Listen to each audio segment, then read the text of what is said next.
নমস্কার, কেমন আছেন সবাই? রূপকথার নতুন একটি ব্লগে আপনাদেরকে অনেক স্বাগত জানাই। আজকে ভোরবেলা থেকে ঝমঝমিয়ে হচ্ছে বৃষ্টি, তাই ভাবলাম এখন আর দেরি না করে উঠে ঝটপট করে সংসারের কাজগুলো করে নিই।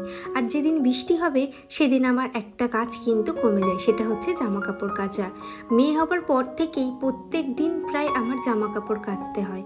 মেয়ে হবার পর থেকেই এই একটা বাড়তি কাজ কিন্তু আমার রুটিনে অ্যাড হয়েছে। আগে ওই 2-3 দিন অন্তর অন্তর জামা কাপড় কাচলেই হয়ে যেত, তবে যখন থেকে আমার কোলে একটা সন্তান এসছে তখন থেকেই কিন্তু আমাকে রোজ কাচাকুচি করতে হয়। মাম্মাম যেহেতু এখন একটু একটু করে বড় হচ্ছে, সেজন্য কিছু ভালো অভ্যাস আমি ওকে দেওয়ার চেষ্টা করছি। যেমন ঘুম থেকে তাড়াতাড়ি ওঠা, একা একা ব্রাশ করা, একা একা খাওয়া, একা একা গ্লাসে করে জল নিয়ে খাওয়া, জেদ কম করা, ওকে বোঝানো কোনো জিনিসে যে ও অতিরিক্ত জেদ করে, এটার কারণ হচ্ছে ও অতিরিক্ত ফোন দেখে, সাথে হচ্ছে ওর সঙ্গে নেই কোনো। তো সেই জন্য ও প্রচণ্ড জেদি হয়ে পড়ছে এবং সব কিছুতে না একটা আলাদাই জেদ খাটায়।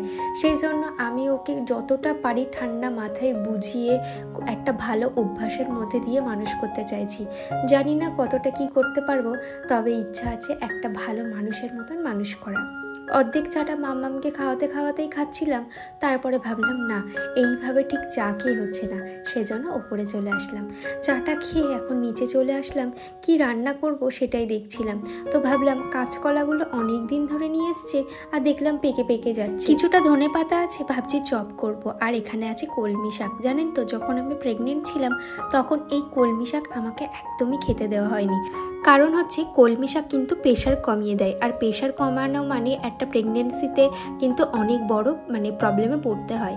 সেই জন্য আমি প্রচুর পরিমাণে কলমি শাক খেয়েছি, যে শাকটাতে কাঁটা কাঁটা মতন থাকে ওই শাক আমাকে আমার মা রান্না করে দিত আলু দিয়ে, কখনো শুধু পেঁয়াজ রসুন দিয়ে, আবার কখনো সিদ্ধ জলটাও খেতে বলতো। তো আমার সব থেকে ভালো লাগতো ওই সিদ্ধ জলটা একটু নুন দিয়ে বেশ চায়ের মতন খেতে, বেশ উপকারে আসে জানেন তো। আর প্রেগনেন্সিতে আমি প্রচুর পরিমাণে শাক খেয়েছি, প্রত্যেক দিন আমার পাতে কিছু না কিছু সবুজ আইটেম থাকবেই। যাই হোক, আপনাদের সাথে কথা বলতে বলতে এখানে কিন্তু আমার শাকটাও কাটা হয়ে গেছে। আপনারা অনেকেই জিজ্ঞাসা করেছেন যে দিদি মাম্মামকে স্কুলে ভর্তি করাওনি? না গো, এখনও ভর্তি করানো হয়নি। এই বছরে কিন্তু ওকে ভর্তিটা করিয়ে নিতাম, তবে আমার শ্বশুরমশাই যেহেতু মারা গেছে সেজন্য ওই বছরটাতে আমি হাতে ঘড়িটাও দিতে পারিনি।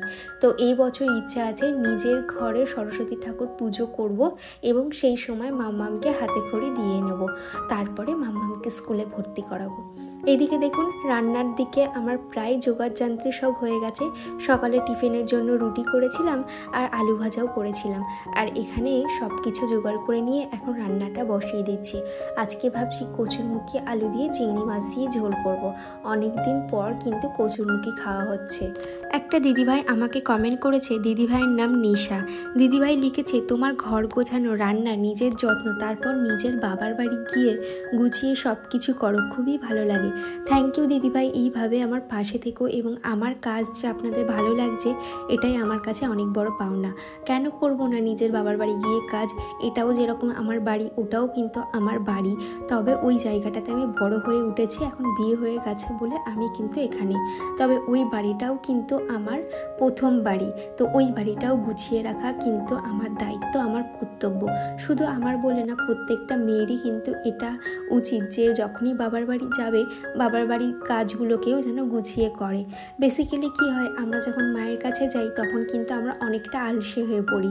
তো আমি সেটা করি না, কারণ আমার মাও চাই যে মেয়েটা এসে 2 দিন আমার হাতে হাতে কাজ করুক, আমার মাও 2 দিন রেস্ট পাবে। তো আমি সেই ভেবেই কিন্তু ওখানে গিয়ে কাজকর্ম সবটাই গুছিয়ে করি, এতে আমার মা 2 দিন রেস্ট পায়। শিপ্তি মজুমদার দিদিভাই আমাকে কমেন্ট করেছে, অন্যান্য ভিডিওর মতন এটাও কিন্তু খুব সুন্দর লাগলো। থ্যাংক ইউ দিদিভাই, এইভাবেই আমার পাশে থেকো। শ্যামপুর হিজিবিজি অ্যাকাউন্ট থেকে একটা দিদিভাই লিখেছে, প্রথম থেকে শেষ পর্যন্ত ভিডিওটা খুব ভালো লাগলো। থ্যাংক ইউ দিদিভাই, এইভাবেই আমার পাশে থেকো। শুভ্রা দিদিভাই আমাকে কমেন্ট করেছে, তোমার ভিডিও কটা দিন দেখতে পাইনি, তাই একটু চিন্তা হচ্ছিল, আজ দেখে নিলাম, খুব ভালো লাগছে। থ্যাংক ইউ দিদিভাই। কটা দিন না আমার শরীরটা প্রচণ্ড খারাপ ছিল আর মাম্মামেরও শরীরটা খারাপ ছিল, সেই জন্য না ভিডিও বানাতে পারিনি। তবে এবার থেকে রোজ আপনাদের সাথে রেগুলার বেসে ভিডিও দেব। ঝর্ণা রয় দিদিভাই আমাকে কমেন্ট করেছে, নোটিফিকেশান পেয়ে কতক্ষণে তোমার ভিডিও দেখবো সেই অপেক্ষায় থাকি, এত ভালো লাগে তোমার ভিডিওগুলো, খুব সুন্দর হয়েছে ভিডিওটা, ভালো থেকো বোন। থ্যাংক ইউ দিদিভাই, এইভাবেই আমাকে ভালোবেসে যেও আর তুমিও ভালো থেকো।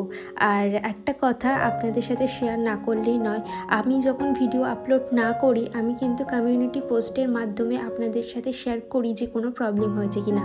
তবুও আপনারা অনেকেই আমাকে উপচে মেসেজ করেন যে দিদি কেন ভিডিও আসছে না।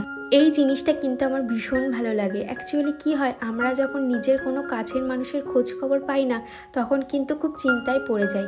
তো তেমনই আমি যখন ভিডিও আপলোড না করি আপনারা অনেকেই চিন্তা করেন যে কোনো কিছু হয়েছে কিনা। তো এটা আমার ভীষণ ভালো লাগে, নিজের মনের মানুষ ভেবে আমাকে যে কমেন্ট করেন, মেসেজ করেন, এটা আমার কাছে অনেক। একটা দিদিভাই আমাকে কমেন্ট করেছে, দিদিভাই আমার নামটা বলছো না গো। কেন বলবো না, হাই শাবনাম কেমন আছো অবশ্যই কমেন্টে জানিও। রিঙ্কি সরকার দিদিভাই আমাকে কমেন্ট করেছে, আমার নাম সোনালি, আমার নামটা নিও। হাই সোনালি কেমন আছো অবশ্যই কমেন্টে জানিও। স্বপ্ন রঙিন অ্যাকাউন্ট থেকে একটা দিদিভাই আমাকে কমেন্ট করেছে, দিদি তুমি কোন ক্যামেরাতে কিভাবে শ্যুট করো বলবে প্লিজ। অবশ্যই বলবো, কেন বলবো না। আমার ক্যামেরা দিয়ে আমি শ্যুট করি না, আমি মোবাইল দিয়েই শ্যুট করি, আর আমার আইফোন 12। আর আমি কিন্তু যখন শ্যুট করি আমি আমার কাজটাকে ফোকাস করেই শ্যুট করি। আমার কাছে যখন একটা অন্য কোনো ফোন থাকবে আমি অবশ্যই আপনাদের সাথে শেয়ার করব আমি কিভাবে কাজকর্ম করি। আপনাদের সাথে কথা বলতে বলতে ঘরের কাজ থেকে শুরু করে রান্নাবান্নার কাজ অনেকটাই কিন্তু এগিয়ে গেছে। আর যেহেতু ওই অফিস রুমে আমার হাজব্যান্ড আছে সেজন্য ওই ঘরটা আর মোছা গেল না, একেবারে এই লিভিং রুমটাই মুছে নিচ্ছি। আর বেসিক্যালি এই সাদা নাইটি পরে না আমি এত কাজ করি না, আর এই নাইটিটা কিন্তু আমি পুরী থেকে কিনেছিলাম, সেই জন্য না খুব কম ইউজ করি।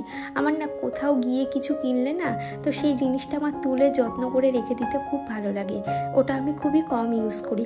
আর যেহেতু সাদা নাইটির প্রতি বা সাদা কালারের প্রতি আমার একটা দুর্বলতা আছে, সেজন্য সবসময় চেষ্টা করি সাদা জিনিসটাকে একটু তোলায় পরার। আর এখন একটু রেডি হয়ে নিচ্ছি, কেক কিনতে যাব মিও মোড়ে। তো এখানকার কেক ছাড়া আমার অন্য কোথাও কেক ঠিকঠাক লাগে না। আর মাম্মামের বার্থডে যেহেতু সামনে সেই জন্য ভাবছিলাম কোন কেকটা নেওয়া যায়। তো এখানে রেড ভেলভেটটা আমার ভীষণ ভালো লেগেছে। আর এখানে দেখো কি সুন্দর গোপালের জন্য একটা কেক অর্ডার করেছিল, তো যিনি অর্ডার করেছিল বেশ ভালো। গোপালের কেকটা দেখে মনটা পুরো ভরে গেল জানেন তো। যাই হোক, দোকান থেকে বাড়িতে চলে এসেছি, বেশ কিছু জামা কাপড় ছিল সেগুলোকেও গুছিয়ে নিলাম। আর কি কেক কিনেছি সেটাও আপনাদের সাথে শেয়ার করব। অনেকেরই মেসেজ আজকে রিপ্লাই করতে পারলাম না, নেক্সট ব্লগে আপনাদের রিপ্লাইগুলো দিয়ে দেবো। আর এখানে দেখুন বেশ কিছু কেক কিনে নিয়ে এসেছি, আর মামামের জন্য একটা চকোস বাটি এনেছি। সন্ধেবেলা একটু চা খেয়ে নেব, সকালে চা থেকে শুরু করে সন্ধ্যের চা পুরোটাই আজকে আপনাদের সাথে শেয়ার করলাম। মাম্মামকেও খাওয়ানো হয়ে গেছে, এবার আমিও চা খেয়ে নেব। তাহলে চলুন আজকের মতন টাটা।